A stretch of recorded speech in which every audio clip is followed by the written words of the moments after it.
Welcome to Horror Midnight Thrills. Thank you for stopping by to watch our spine-chilling, heart-pounding, scary videos. Your support means the world to us. If you love thrilling tales and terrifying mysteries, don't forget to subscribe and hit the bell icon. In the heart of a bustling city stood an old and mysterious building known as the Artemis Theater. Once the jewel of the city's cultural scene, it had fallen into obscurity after a tragic accident claimed the lives of many during a premiere.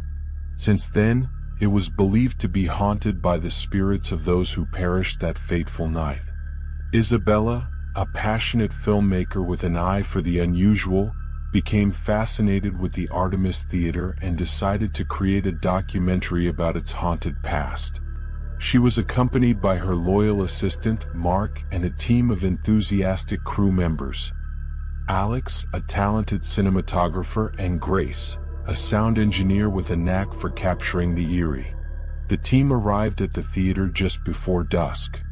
The grand facade of the Artemis loomed over them, its once beautiful architecture now marred by decades of neglect.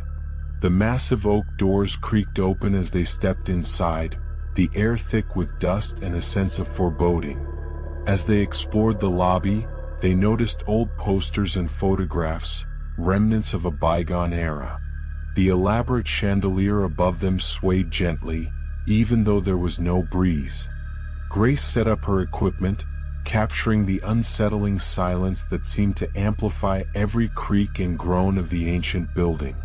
As night fell, the team made their way to the main auditorium.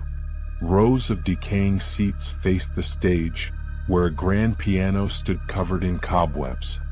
Isabella and her crew began filming, hoping to capture any supernatural activity.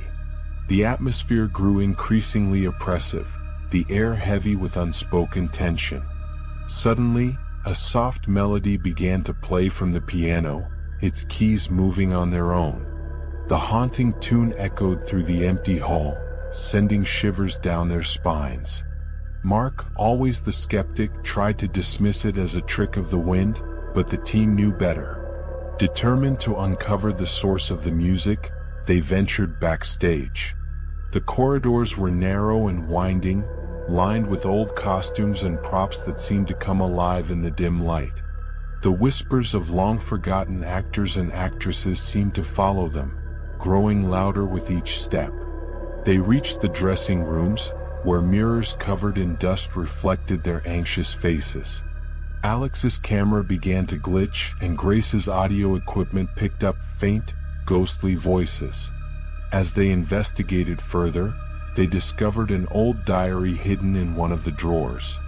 It belonged to Eleanor Hawthorne, a renowned actress who had perished in the tragic accident. The diary revealed a dark secret. The theater's owner, Victor Thorne, had been obsessed with Eleanor and had orchestrated the accident to claim her life. His malevolent spirit now roamed the theater, seeking to trap the souls of anyone who dared to enter. As they read the diary, the temperature plummeted, and the air grew thick with malevolence. Victor's ghostly form materialized before them, his eyes burning with fury. The team tried to escape, but the doors slammed shut, trapping them inside the haunted theater. Victor's spirit chased them through the labyrinthine corridors, his cold, spectral hands reaching out to claim them. The team knew they had to find a way to appease the restless spirits and break the curse. Isabella remembered an old legend about the theater.